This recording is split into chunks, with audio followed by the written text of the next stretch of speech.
रुपालि बैथालि लाजिगि जांख्राव खेंख्रि लाजियाखै नोङो जाम्बाव हिज्रा लाजियाखै नोङो मालाय हुवाजो इदि बाजार गिदिंनानै बाजार खालामना जानो बैथालि मैयाबो शुक्रबार हाथायाव मा लाबोनाय हुवा हिन्जाव बाजार जानो थांनानै लाजि गैयि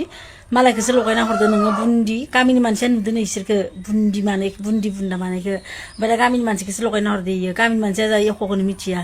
बुन्दि बुन्दा मानेया बा बैसागोनि सिगांबो इसिनासो बाजार खालामनाय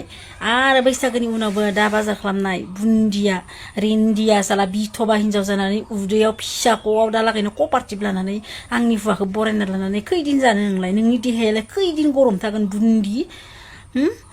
नोंखौ इबायदिनो फोरोंखादो नामा नोंखौ इदि देहा फानना खिथिनानै फैसा थाखा लुप खालामनानै फैसा थाखा बख्ल' जानो हानाय नोंखौ इदि फोरोंखादो उन्दैनिफ्रायनो ट्रेनिं होखादो नामा ट्रेनिं दंखायो नामा नोंसोरनाव बाजारि मालायनि हुवा बरायग्रा ट्रेनिं दंखायो नोंसोरनाव लाजि गैयि लाजियाखै नोङो दाबो जेसेनो होनदैसेनो बांसिन सेक्रेटारिया बुन्दि नै दा मोदाय होलायबाय मोदाय होनायनि फोरासे गारलायनांसिगोनसो बुन्दि बैथालि लाजियाखै नोङो मालाय हुवा इदि बराय लानो आंनि हुवाया नोंजों उन्दुखांना फैनाय लोगो लोगो न'आव खोथाना लाफैयो लाजि गैयि नोंनि फिसाख'आव दा लागैनो कपारटिभ थानाय माने खोथाना लाफैदो बाजारि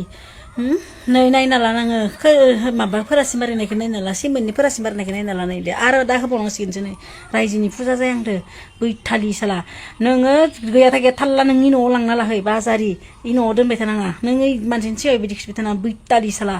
लाजियाखै नोङो देहा फाननानै फैसा जानायखौनो नोङो एसे माबा बायदि मोनबाय दं नोङो नोंनि थाखायनो जोंनो हुवाया बैसागो ना मागो गांसे गस्ला होफेरासै थाइसे थाखा होफेरासै बाजारि नोंनि थाखायनो नोंनोसो ज' बाजाराव लाङै बायनो हागासिनो दं बाजारि मैया मा लाबोनाय शुक्रबार हाथायाव